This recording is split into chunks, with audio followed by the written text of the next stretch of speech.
Welcome into a live edition of the Paul Kuharsky podcast from the home office of paulkuharsky.com in New Jersey, northeastern home of my operation, where I am eating bagels, good pizza. Very happy. Thank you for joining me. I'm brought to you by Zen Sports and Jaspers, part of the 440 Sports Network, of course. Going to lead off with a conversation about Malik Nabers and Rome Odunze. Head to a primary complaint, which I've been short shafting you on, and I've got a good one here from my original home. And then, of course, load up on your questions. I see people stacking up already, so I'm excited about that. It's good to be with you. Good to see you. Missing my family back in Nashville, but taking care of family business. So good that I could do this from here. Let's take off with Malik Nabers and Rome Odunze. Two receivers who are very attractive to the Titans at 7.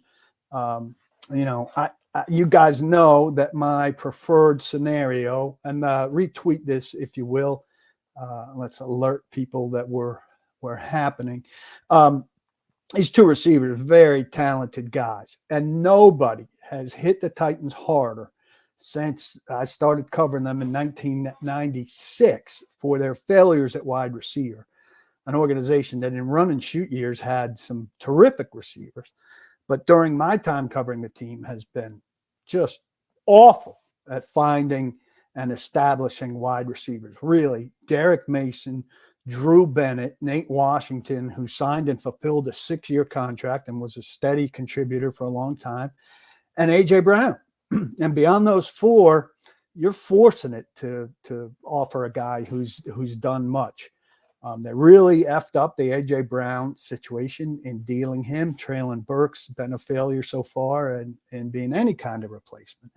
And so the Titans are in a spot now with their one good receiver, DeAndre Hopkins, who I wrote about this week, is going to be on this team this year, but they need help. And Brian Callahan's talked about outside weapons. He's coming from a team that had Jamar Chase and T. Higgins and Tyler Boyd, who's, maybe not as good as he was, but a heck of a trio.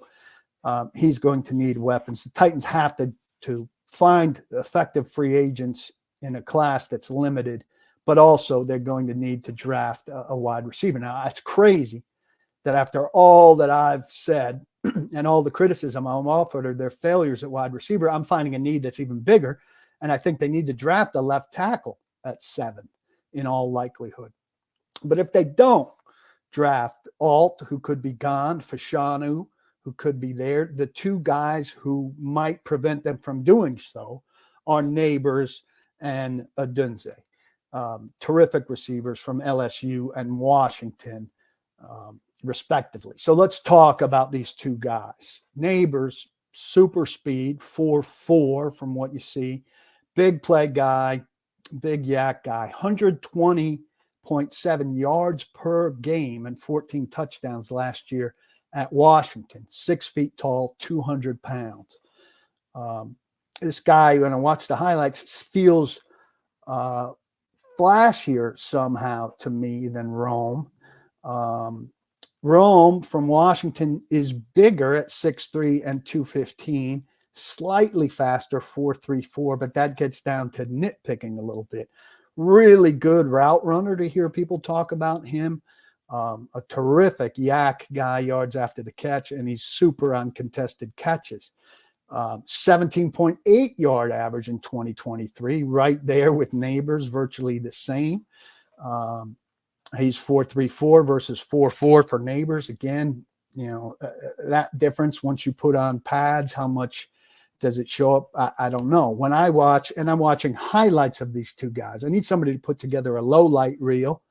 I'm not big on watching games like a lot of people are. I defer to people like Blake Bedingfield, who I'm going to talk about, or Mike Herndon, who does such things and knows better what he's looking at than I do. And what I've watched, I think Rome is somehow a calmer, less flashy player. He made a lot of cornerbacks look poor, for sure. The cornerbacks he was playing against in the Pac-10 are lesser players, certainly, than the ones that Nabers was facing at LSU and practicing against. Nabers, to me, feels longer for a 6 foot, 200-pound guy than you would expect. I don't watch the two of them and think that Rome is 3 inches and 15 pounds bigger. They seem closer in size than their numbers would suggest. I talked to Blake Bedingfield, who writes for my site, paulkuharsky.com, if you're new. And the one thing, well, he pointed out several things. He scouted for the Titans for 19 years, a lot of those years where the Titans were failing at wide receiver, but he was around for the A.J. Brown draft. He says that Nabers is more flexible, has better body control, adjusts to bad balls better. I think that's of note because Will Levis's accuracy is not his number one attribute. More athletic, and he has better top end acceleration. Odunze stronger at the catch point, tougher versus contact, stronger in the red zone. And then I asked him about, who's a better Callahan fit based on what Cincinnati's blueprint has been. He sees Odunze as the yards after the catch guy, more like Jamar Chase, and Nabers as the red zone athlete, more like T. Higgins, but then slammed on the brakes to say neither of them are the caliber of those comparisons that we're talking about there. So I think that's significant. He's not saying Odunze is Chase or Nabers is Higgins. He's just drawing those comparisons. That led me down a rabbit trail, right? Now, I think both of these guys are going to be good in the middle of the field from the 20 to the 20 and also in the red zone. But if you're thinking of one as more of a red zone threat and one of a more in between the 20s threat, the Titans had 23 red zone touchdowns, and they only had 48 trips into the red zone last year. Dallas, by comparison, had 71 trips into the red zone last year. So if the Titans hit Dallas's percentage of on Tennessee's 48 trips, they would have scored 27 touchdowns, only 4 more than they scored. If the Titans hit the Titans' percentage, 26th in the league, on Dallas's 71 trips, they would have scored 34 touchdowns, 11 more than they scored. So what you want, first and foremost, you want to be good in the red zone, but you need to get into the red zone a bunch. The volume of times into the red zone more significant than percentage in the red zone if you're not getting there very often. And by this thinking, it feels like maybe Nabers helps you get into the red zone a little bit more often. There's a long time before, anybody has to declare a preference between the two. I don't know if I will or I won't. I'm going to talk to both of them next week in Indianapolis. Curious about your preference if the Titans were to go with one of these two guys at 7. Choice may be made for them with one of them coming off the board before them. A lot of hype going for the Chargers taking Alt at 5 and being Harbaugh's first pick with Los Angeles. So there could be a left tackle decision made ahead of the Titans. Will there be a receiver decision made between Nabers and Odunze ahead of them? That's a curious element there. I'll take a few questions, then we'll hit the primary complaint, then I'll come back to questions. But I'm looking good. Compliment here from Trey with the framing. My mom does not have a lot of hat show prints, shockingly, from a lot of rock and roll concerts. And this is the guest room / office. So this is what we're working with. We did the best we could. I appreciate the compliment, Trey. Thanks very much. I appreciate all of you coming in here. Again, feel free to retweet. And wherever you're watching or listening, whatever you can do in terms of subscribing, liking, reviewing, that all helps the cause. I appreciate it. I know you're here because you like the content and the interaction. So the more you can do, the better. I appreciate it. D-Gup says he would lean to Bowers. He just seems to be a difference maker. I like Bowers a lot too, but a tight end is not going to be a perimeter guy, and the Titans need a perimeter game. And I think Bowers is a really interesting player. And I think a tight end, if he's going to be, anything like a Travis Kelce, could be irresistible, maybe. But, if he's not that level of a difference maker, to go tight end and guard 2 years in a row, the premium positions in the league are left tackle, pass rusher, cornerback, receiver. The Titans have to address those positions, and they really need to address left tackle and wide receiver. I think, if they draft Bowers and tell us that Bowers is going to be Travis Kelce, and he is, fantastic. If he's not, and they pass on these receivers and they pan out to be fantastic, I think, they really set themselves up for trouble. Look, you're going to be second guessed on whatever you do if it doesn't pan out to be a blue chip guy. Get me a blue chip guy. David Jackson says, if Alt is gone, should they trade down or take one of these two receivers? Well, maybe you're taking Fashanu. I mean, you hear a lot of good things about the Penn State tackle, and I think there are some people who think that he may be, Alt's equal, maybe not on day one, but maybe better than Alt in the long run with some development, has a higher ceiling, as they say. And so we'll see. But I think you go in thinking, I think Titans fans should think there are two offensive tackles at play and two wide receivers at play. And those four guys, it's hard for me to imagine those four guys are gone in the first 7 picks when you're thinking, well, there are definitely two quarterbacks gone, right? So now we're talking about 6 picks. An edge rusher could sneak there. A third quarterback could sneak there. People are going to trade up. Ideally, for the Titans' sake, you want the quarterbacks to rise and be factors here. Paul Ruddy says, I'm an old fart and old school. They have to address the trenches first and foremost. Look, Paul, I tend to agree with you. And look, no one, as I said, has lamented the wide receiver crisis more than I have. And Mike Herndon wrote this at paulkuharsky.com a while ago. The odds based on recent history, and he might have gone 10 years, he went at least 5, of finding a Pro Bowl / All-Pro receiver in the second round are much higher than finding a Pro Bowl All-Pro tackle in the second round. And based on that history, you would say the value of getting the left tackle in the first round, the strategy is better to get the highest ranking left tackle you can get in the first round, and then go get the wide receiver in the second round. And listen, we say that, and I'm talking about guys like Troy Franklin, Jalen Polk, and Adonai Mitchell, who I think are appetizing receivers who would be available in the second round.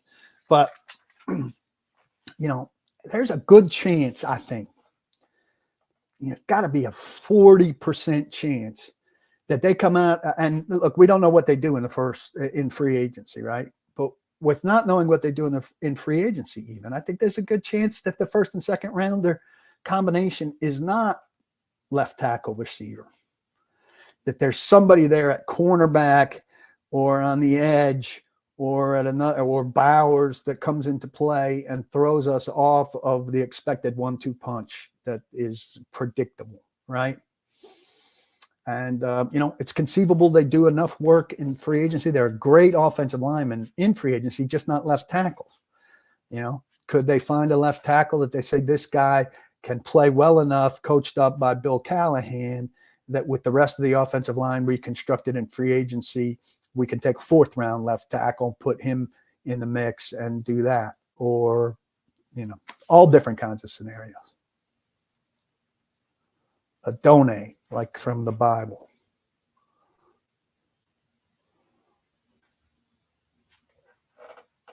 That's not what I've found in terms of phonetics.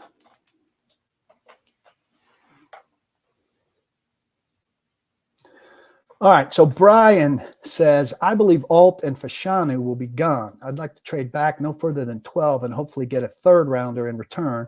Get the next best available offensive tackle, Latham, Fraga, Guyton, Xavier Worthy in the second, and a cornerback in the third, Rakestraw Jr., Kalen King.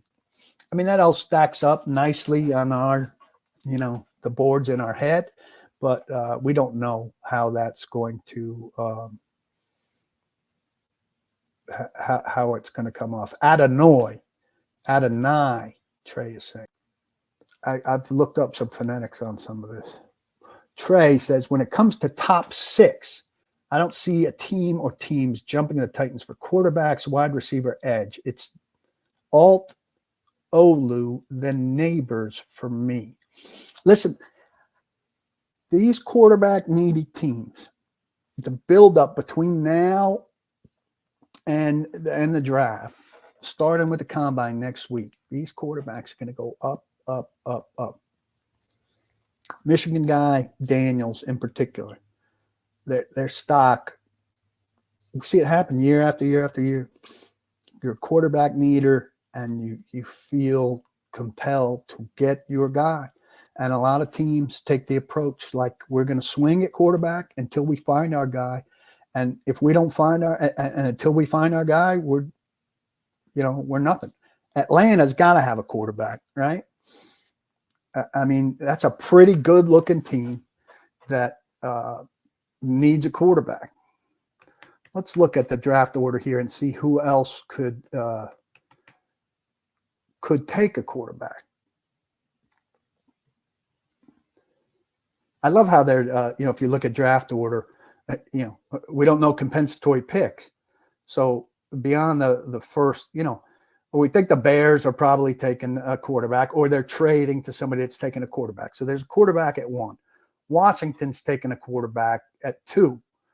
The Patriots could take Harrison, but they really need a quarterback. Cardinals probably not taking one, but they could trade. Chargers absolutely don't need one. Giants, I think, would be smart to take one, but they're probably not. But so this puts Patriots, Cardinals, Chargers, Giants all ahead of the Titans in position to trade back. Atlanta, certainly a team that would like to trade ahead. Minnesota, a team that would want to trade up from 11. Denver, a team that would want to trade up from 12 to get in front of people. New Orleans, a team that would want to trade up from 14. Seattle, conceivably from 16, maybe not immediate quarterback help, but a future for Geno Smith. So I think there's reasonable possibility of teams wanting to trade up to go get those guys. Ed Henry says, do I think they will make enough moves in free agency that'll make their first pick less predictable than it is now? I mean, ideally, you want to do enough in free agency that you don't have to do anything in free agency, right? If they got Jonah Williams from the Bengals as a free agent, could he be a serviceable left tackle with the tutelage of Bill Callahan and give you average or slightly above average play at left tackle? Maybe, and I think you have to have somebody signed and ready to give you that, even if you're spending a first round pick at left tackle, because you got to be prepared to play 2. And your backup, I mean, let's put aside that Andre Dillard absolutely sucked. What was the backup plan at left tackle last year? They didn't really have one. Petit Frere or Hubbard. So that's their top 3 once Petit Frere is off of the suspension list. That's pretty weak. And then, you account for injury, and who's the 4th is Duncan, a 6th round pick. I mean, they were ill-equipped there. This team's going to be more equipped, and their last man is going to be better taught and prepared to deal with his limitations. So that's the Bill Callahan factor. I expect that there'll be they got to do some damage on the rest of the offensive line, at receiver 3, and at cornerback in free agency for sure, that they won't be in desperation position there. I think drafting a quarterback, would I be surprised if the Titans drafted a quarterback? Tremaine Kelly asks. Absolutely, especially if you're talking about at number 7. Titans don't need a young quarterback. This is you have to give Levis the keys and let him try. I mean, you can't trade up to draft a guy in the 3rd round, regime change or not give him every chance to win the job.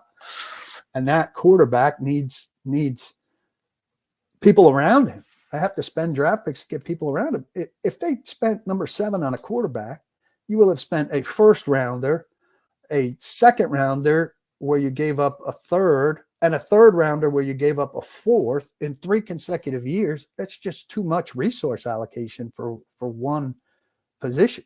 Levis has shown enough tools for them to go forward and see what they can get out of him. It'd be crazy for them to draft a quarterback. If there's a quarterback that the league judges worth 7, then the Titans should get the hell out of 7.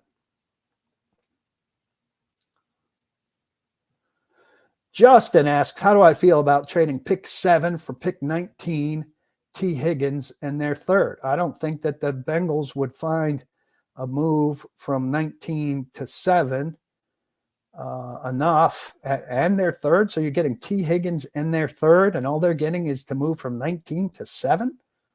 That's not nearly enough for T. Higgins. Cincinnati's not going to make that deal. No way is Cincinnati going to make that deal.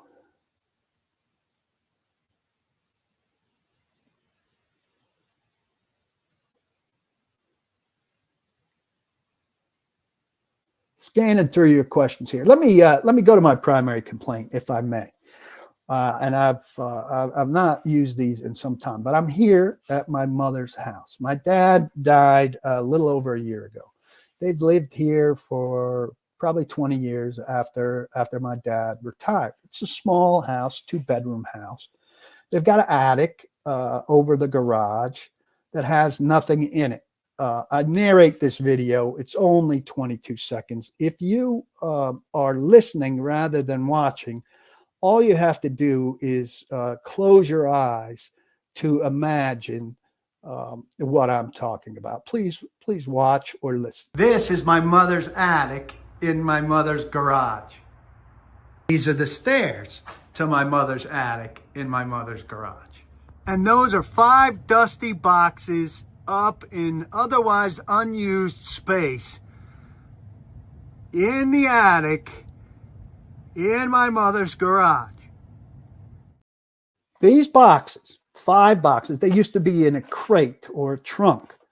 They were somehow in my brother's basement, and this was an issue. And then they had water in their basement, and the crate, I guess, got messed up. And so my parents willingly, somehow these boxes got transferred to my parents' attic. There's nothing in that attic, as you could see, except maybe those 5 boxes. Every time I'm here, these boxes are a big deal. Now, my mom hasn't really piled on, but my brother and sister-in-law and my wife have piled on. Hey, how about you look through those boxes? Maybe throw some stuff away. Maybe get them out of mom's hair. My mom is 88. She is never in that attic. Somebody goes upstairs once in a while to get a wreath to change what's on the door. My brother will go up there for whatever. There's nothing up there. I've offered to pay rent for the space for these boxes, which contain primarily my college stuff. Someday, when the Paul Kuharsky Presidential Library opens, people are going to want the stuff that's in these boxes. I am sentimental, and I like to save stuff. And I know what's in the boxes, and I want what's in the boxes. I have said repeatedly that when this house is closed down, and my mom either sells it to move somewhere for assisted living, move in with Teresa and I in Nashville, whatever happens, I will drive something here to get those boxes and take them from a place that nobody pays any attention to in this house in New Jersey and put them in a place that nobody pays any attention to in Brentwood, Tennessee. Why are these boxes a thing that need to be discussed constantly and that I need to be made to feel bad for wanting? Why can't I have my college books and papers and notes and stuff? A couple years ago, I wanted a logic and rhetoric file from a class I took at Columbia. I went up there, I went through a couple boxes, I found it. They're semi-organized. I brought it back to Nashville. I know where it is in my messy office in Nashville. Why can't I have my damn boxes? Who are they bothering? Are people going to bed at night worrying about those 5 dusty boxes I just showed you? If they are, I suggest that that is the problem of the people who are worried about the boxes and not a problem of mine. Let's all come together on this and let go the damn incessant conversation about my boxes. Thank you. Back to your questions. You asked A to Z about that trade moving from 7 to 19, and they thought it was too much for T. Higgins. I mean, I don't. 7 to 19 for T. Higgins is not bad, but I think you got to let go of getting T. Higgins. PBK says, Paul, do I fear that Amy fired all the people who told hard truths and replaced them with nicer, more agreeable people? Well, she fired Mike Vrabel, and then they fired most of his coaching staff. Amy wasn't talking to most of his coaching staff. So who else but Mike Vrabel was fired? Ryan Cowden left. But, I mean, Mike Vrabel told some hard truths for sure. And they've gone away from Mike Vrabel, who told some hard truths for sure. And they certainly have stocked up on nicer, more agreeable people, which is the trend around the league, quite frankly. If you're a jerk, Bill Belichick, Mike Vrabel, you didn't do well in this hiring cycle. So I think that's a fair question. And I think it's a more agreeable place. Is that a good work environment? To a degree, yes. I mean, I think everybody feared Mike Vrabel, which was a bad thing. But I think that said a little bit about the people that feared him. Like, stand up to the guy once in a while, instead of cowering in the corner when he was around. I'll use me as a subset of that. I went toe-to-toe with Mike Vrabel and lived to tell about it. Now, I know it's different if you're in the building with him, but I think he wanted those kind of interactions with people and thinks that certain things are better as a result of having that. And I think the Titans, while it's going to be a much happier place, and that's healthy in certain ways, they talk so much about kumbaya now. I wonder if they're going to have the necessary friction that makes for some good decisions sometimes. And, you need some disagreement in order to come to good conclusions sometimes. And so along the lines of what you're asking, I wonder if it's too nice, it's going to be too nice and too agreeable a place. I think that's a fair question and something to wonder. But they would say there's a great distance between the way Vrabel was in those relationships and the way Callahan and Carthon and company can be, which is fair. But there better be some sandpaper moments. I think you need sandpaper moments to get good results. That's a good question.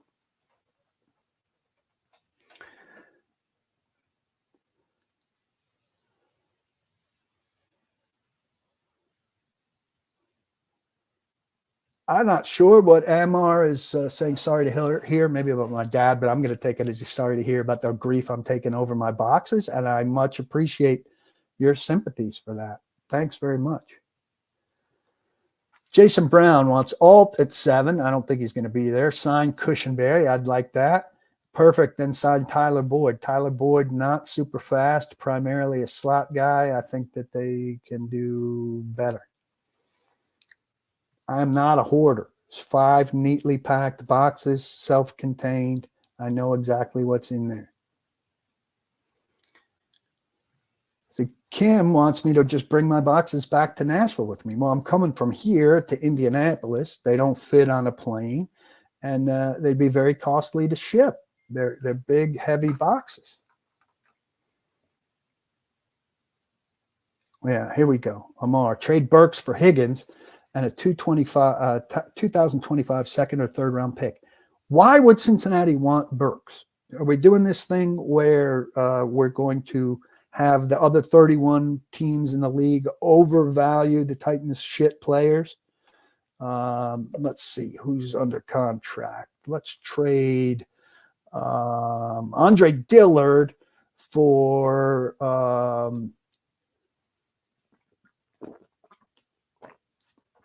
San Francisco's left tackle.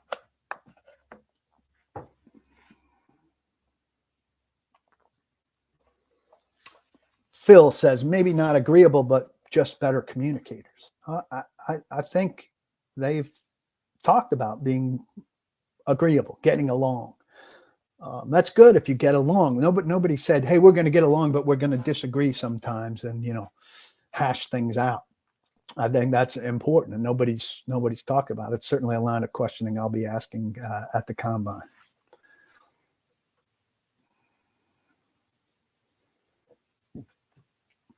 Amar, continuing with this line of questioning, says he didn't like Mike Vrabel. To be honest, he was micromanaging the whole team and was too stubborn and rigid. He was stubborn and rigid, but we don't know to what degree he was micromanaging the team.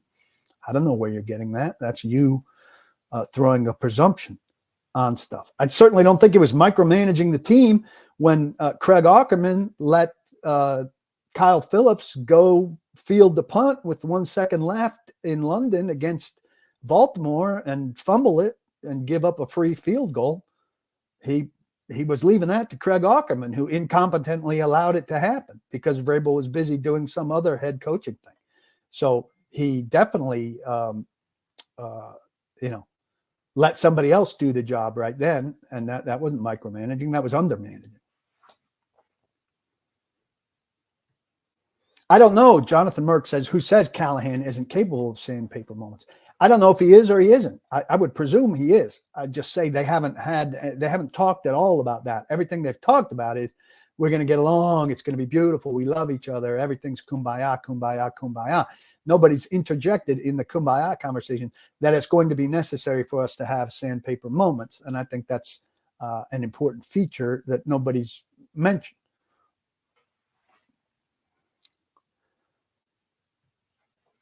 Ed Henry, thoughts on the J.J. Redick argument that fans don't want to be educated about their sport, but rather the controversial headline. Not sure if I saw it or not. I did see it. And Mike Herndon, who writes for PaulKuharsky.com, did a very good Twitter post on it, which you should read, comparing a piece when he was writing for Music City Miracles that he did that took a long time and a lot of effort and got minimal attention, and then a reaction piece that he did in short order to some newsworthy event that people wanted, fiery reaction to, that got way, way more. And that is the trend of things. But I think too, in the reaction to that was somebody else who said, everybody wants that, and only 30% of the people want the education stuff. Said that those 30% who want the education stuff will pay for the education stuff.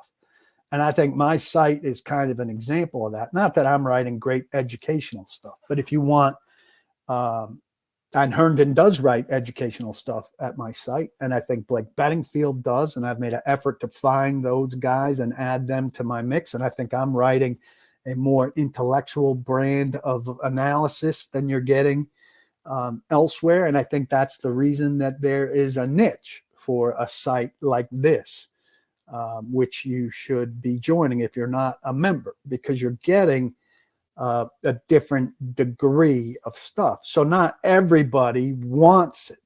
A lot of people say they don't want those yelling, screaming headline pieces, but they're lying because it's all they read and they don't care for it. But a lot of you want what Herndon wrote yesterday, which was like, 5,000 words on all the free agent matches he sees position by position, and then a 9-man free agent class that he thinks would be terrific for the Titans. And you'll pay $5.99 a month to get that story and to get me breaking down Chad Brinker's free podcast on Titans Pravda, and we'll read between the lines as to what this really means and the questions that it answers, or to tell you how these free fan sites are making it like there's a big decision here to be made about DeAndre Hopkins when there really isn't. And here's why there isn't. And so I think, it's true. The big clicks come on the loud stuff. But if you get a reasonable number of clicks on the educational smart stuff, you can make money on that. You can make a living on that. I'm making a living off of this site thanks to you guys who want the smart stuff. And on the smart stuff, I'm going to tell you about Zen Sports, which is the smart place to bet. You can go to Zen Sports, download the app right now. If you live in Tennessee, bet as little as $10 if you sign up as using the code PK TN Paul. Bet as little as $10 and you get a free year membership to paulkuharsky.com. It's a real steal. Right now, you've got a no danger first wager. So you should bet more than $10 because if you lose, you'll get your money back up to $1,000 as long as you're making a bet that's plus 500 or less. So you're either swimming in a huge victory or you get back your loss. It's a terrific deal. Lots of great bets and parlays to make on college basketball, the NBA, the NHL. It's a really easy way in. So if you haven't joined Zen Sports, whether you're a member already or not a member, it's an easy way to get a free membership. Use TN Paul at Zen Sports. Gambling problem, call 1-800-889-9789. Terms and conditions apply. Must be 21 and in Tennessee to bet. Please hook up with them. They're very good to me. Ed Henry, that was a great question, and I hope you'll look. So here's a question about Vrabel. Do I think Vrabel has to change his way of doing things to get another job? You believe so, but don't know if he'll change. That's from Robert. Listen, I think things go in cycles, right? This cycle, everybody wanted this kind of get along with everybody, kind of just what the Titans did and just what we were talking about, this kind of kumbaya front office. But I think probably next year, and I could be wrong again, I thought Vrabel would get a job easily in this cycle, and he didn't. I was wrong. I think next year there'll come a job free where somebody says, you know what we need is an authoritarian coach to come in here and clean this up and whip this locker room into shape. I think the Giants are the kind of team that are okay with that kind of guy, have had success with that kind of guy, and Tom Coughlin. Haven't done well with coaches lately, even though Daboll is kind of carrying himself that way. He's not as good a coach as Mike Vrabel. I could see Vrabel landing there or in Philadelphia if they adjust kind of Howie Roseman's powers. So I'd wait another cycle before we say, Vrabel's way completely doesn't work. And these young guys outside of Ben Johnson, there's a certain point where after 3 cycles, that the young up and coming coordinator pool starts to thin. I know there's another batch of young and up and coming coordinators. Slowick, after another year could be good, but limited experience guys. You're also going to see how do these guys that just got hired do. And so Brian Callahan's first year coaching could have a bearing on how you look at the next young guy who's been a coordinator. I think Vrabel's still got a future. He's going to have to make some changes, but I wouldn't write him off yet.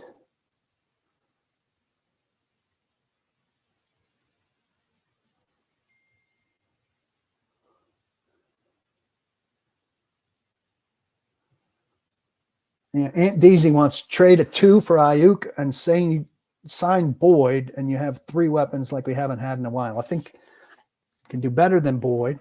And what you need to do is sign somebody without trading a 2 for him and then use the 2 to draft a player. And then you get 2 players instead of getting only 1 player for that 2. See what I'm saying? I love Ayuk, but the Titans are not in position to trade draft picks. If you trade a draft pick and you don't get draft picks back, you're double using the resource.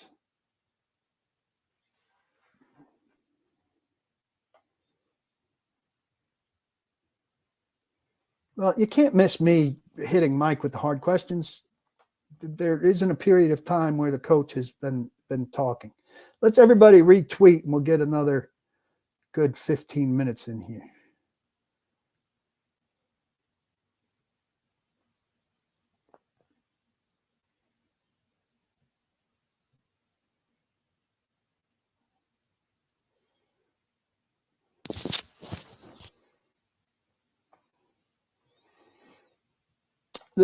Trey says, sounds like the ship has sailed on Burks for me. No. I mean, the ship has sailed on Burks for me in that I wouldn't count on him as a top 3 receiver. I think it's silly to count on him as a top 3 receiver. He's a gravy guy. So if you get something out of Burks next year, that's terrific, and it adds to your depth.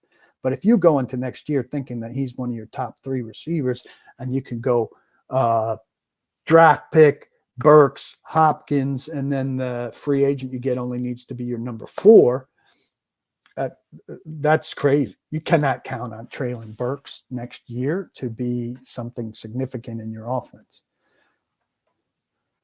Robert, I wrote about sign and trade deals in the NFL. There's been 1 in the last 24 franchise tags, 2 in the last 30 something.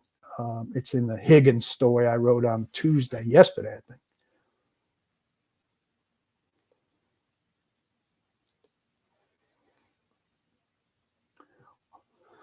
Thoughts on possibility of trading back for Bowers, or is the tight end positional value too low? Well, it's certainly rather take Bowers at 12 than at 7.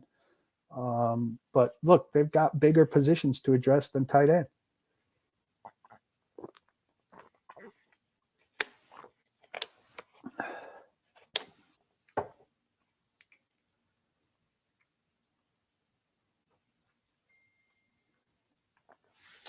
Focus asking about Ryan Stonehouse's surgery. He said that he was fine, and enthusiastic about how he was coming back on the locker cleanout day. The move at kicker to me is to re-sign Nick Folk, who gave the Titans no question about kicker for the first time in a long, long, long time.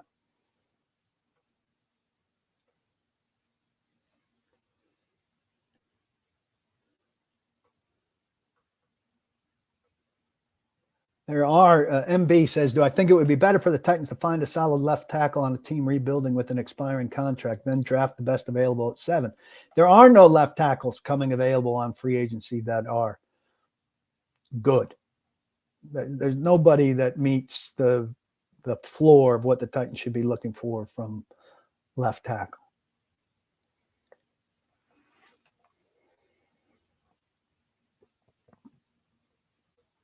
Somebody suggesting the Titans sign Dalvin Cook as a free agent to fit the Callahan offense with Spears and Cook as the duo. I like Dalvin Cook. I wouldn't be averse to Dalvin Cook. I'd have to look more closely at how he would pair with Spears. Somebody asking for me and Herndon to pod together. That will happen, as will Blake Bedingfield pod. Need to talk to you about my other sponsor, Jasper's, excellent restaurant on West End Avenue between downtown and Midtown. You hear me talking about them every podcast episode, and you need to go there and eat. Get the bolognese, get the Cuban sandwich, try something else. I get stuck on my favorites. Pull up there, you park for free, which is a huge bonus anywhere you go to eat in or around Nashville. Hard to find. Service is great. Food is great. Drinks are cold. You can go in their game room and play a bunch of stuff for free, like Pop-A-Shot. You can pull up a chair at the bar, listen to a podcast, catch up on some reading like I do at lunchtime. You can go for a business meeting. You can go for a family dinner. You can go on a date night. It's a very versatile restaurant, affordable prices, good food. Can't say enough good things about them. Check out Jasper's on West End between downtown and Midtown. You won't go wrong. Don't forget to subscribe, like, and review here on YouTube or whatever podcast platform you're listening to. Twitter, and it's also available on Facebook. I don't know how you consume it. I put it out there every way I can think of, and attendance has been pretty good, so I appreciate that. Enjoy doing these live ones. Next week, I will hopefully have a steady stream of good media guests that I will link together and put up from the Combine at Indianapolis. So the timing may be different, but the content will be excellent. Ed asks, how much does the new stadium and drumming up PSL support shape their aggressiveness in free agency this year? Does it factor in at all? Look, they need to get a good roster together and be competitive. And, you know, so they're looking to get competitive. They know that they have seats to sell. I don't know that they need to say, hey, we're trying to sell PSL, so let's get good. I think that obviously we fired a coach, we hired a coach, hired a GM last year. All of that is with the intent of getting good. Amy said she wants to modernize the operation and all of that. Well, all of that is with the purpose of getting good, and you know, goes hand in hand with getting good, that you're going to draw more fans, sell more seats, do better in a new stadium, and in the lead up to a new stadium.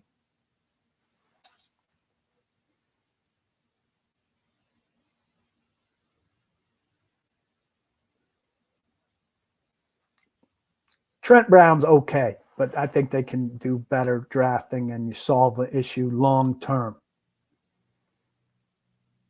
I think T. Higgins is a good receiver, but he's been a good receiver in tandem with Jamar Chase. And there's no Jamar Chase here. He scores a touchdown every other game and certainly is good in the red zone. But the number one thing the Titans need at receiver is speed. Now, he plays faster than his 4.59, but he's not like, if you were saying put one great NFL receiver atop the free agency list and let him not be tagged so the Titans could get him. T. Higgins isn't the guy that I would pick. He shouldn't be the guy that you would pick. You need a game-breaking speed guy. They need a game-breaking speed guy. He's not a game-breaking speed guy. He's very good guy. But it wouldn't be my first choice for them if they had their choosing. And if they're breaking the bank for somebody, I wouldn't have it be T. Higgins. And the only way they're getting T. Higgins, he's going to get tagged.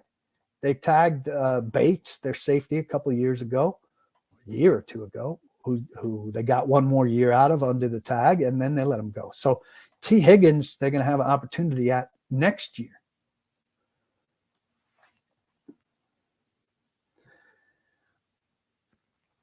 I have to say, I'm kind of waiting to learn more about the tackles, Alt and Fashanu, at the Combine.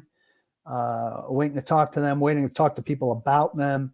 And I don't have a hard and fast preference about them now. I like what I hear about both of them. You know, it sounds like Alt is more NFL ready right away. Fashanu, maybe a higher ceiling. So we'll see. This obsession, somebody asking about finding a left tackle on a rebuilding team and trading for him. Veterans are usually cheaper. The Titans should not be trading for people. The Titans cannot give up picks. And the rebuilding team, you know what they need? A left tackle.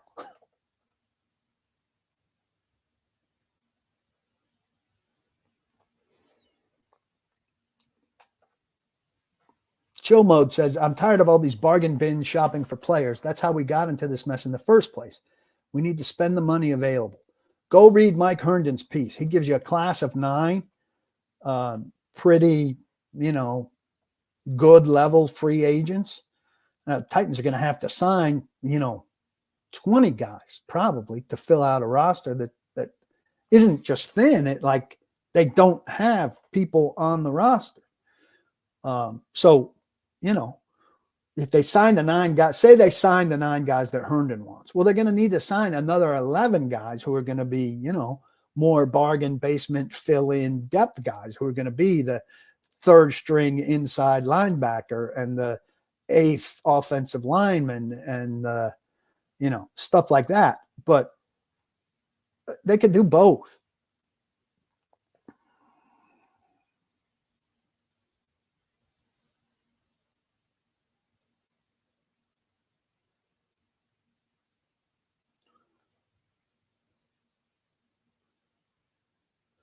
Jennifer asked, is there anyone on this team that we could trade for a 3rd round pick? I mean, anybody that's worth a 3rd round pick then creates a hole that you need to fill. It's too simple to say, well, we'll just trade Amani Hooker for a 3rd round pick. Well, then you don't have Amani Hooker and you need a starting safety. So you'd spend the 3rd round pick on the replacement for Amani Hooker and it's a wash. So you can't think of it that way. Anybody that's worth a 3rd round pick on the Titans would be somebody with a starting role that needs to be replaced. Somebody says Harold Landry. Harold Landry,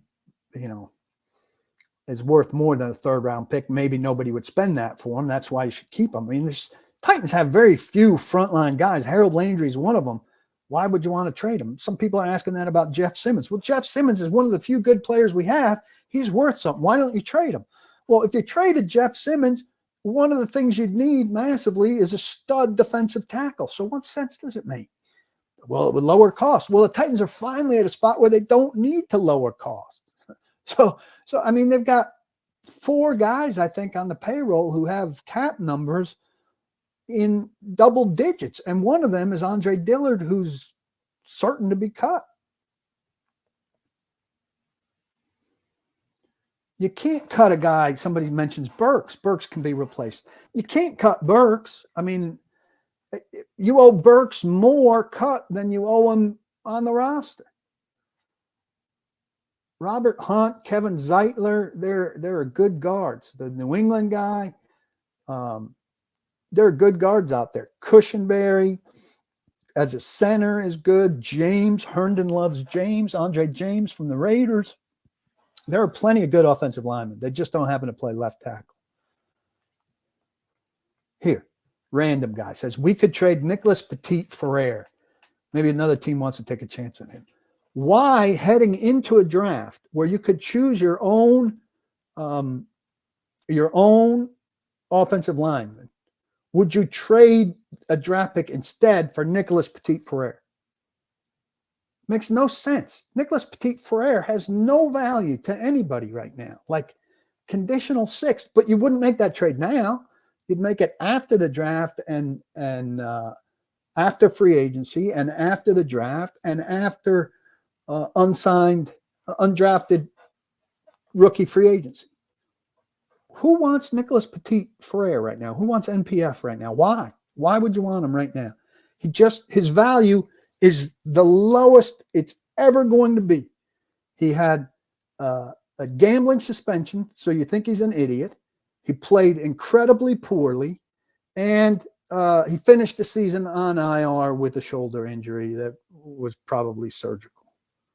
I got to have that guy. Hey, get the Titans on the phone. I need NPF. This overvaluing of Titans middling players has got to stop. Can't go on in this chat. We're smarter than that here.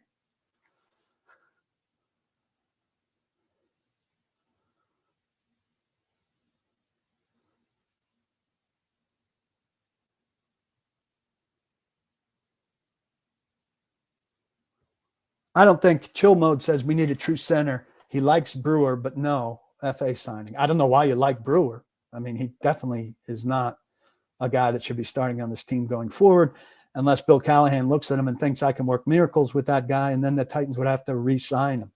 And I don't see why they'd re-sign him instead of going and signing a center who's better for Bill Callahan to get his hands on.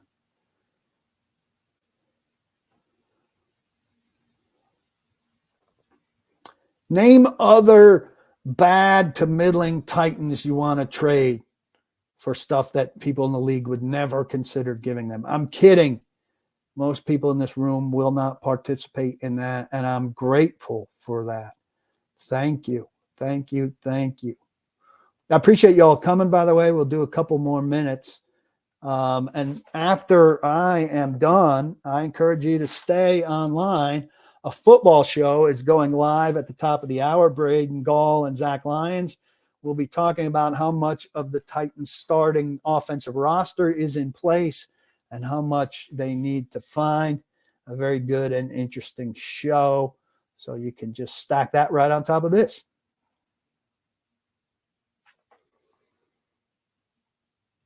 I have to admit, Robert is asking me about the odds Nashville gets a Major League Baseball team in the next 5 years. He assumes they need a stadium first. Of course they do. I mean, if they had a billionaire owner who was stepping forward and could provide them with land and a stadium, that'd be terrific.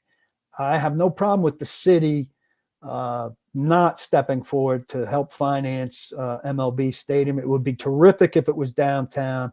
But I think Metro Nashville has done more than its part in terms of financing stadium, Titans' new upcoming stadium, the MLS stadium, and Bridgestone Arena. And that a baseball park, if it's going to happen, probably needs to go in Williamson County, Rutherford County. I'd vote for Williamson County, and I'd take my tax hit as somebody that lives there and would be a frequent game goer with my baseball playing son. But this Stars, that has a lot of structure stuff going is great. They don't have the money. You need money. And the guy who steps forward with money, or woman, is going to, what do they need the Music City baseball people for? They're going to have their own planners and ideas.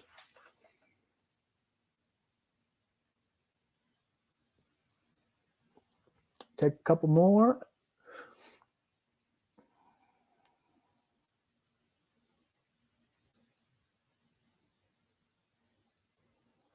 Yeah, PBK is way off here. All stadiums should be dual use to save taxpayers. Just have one mega center that hosts everything. There are no dual use stadiums left, and it's because they're shit. I worked at one, Oakland Coliseum, it was called, when I was there. They brought football back to make it a decent football stadium, and then it was the worst baseball stadium imaginable. It's just not functional. I'd be all in favor. I'm waiting for somebody to create one where you push a button and all kinds of things move around electronically, including a massive wall of bleachers, or two massive walls of bleachers that turn a football stadium, a great football stadium, into a great baseball stadium. But I haven't seen the technology, and until somebody invents the technology, fans don't want to go watch a football game in a baseball park or a baseball game in a football park. That era is long over, and those cookie cutter stadiums sucked. Old Busch Stadium, Veterans Stadium, Riverfront Stadium, Three Rivers Stadium, they were terrible.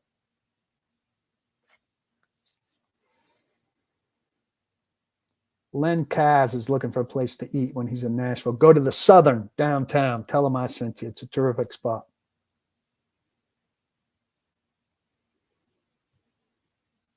Chill mode. If the Nashville gets an MLB team, the Sounds would not become their farm team. The Sounds would cease to exist.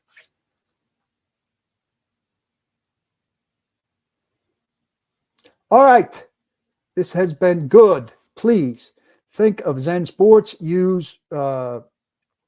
I forget my own code. TN Paul at Zen Sports if you're in Tennessee. Visit Jasper's. Be sympathetic to me about my boxes and my mom's attic. Don't block the box, and be sure to lock your locks. Thanks for coming. We'll see you next week from the Combine.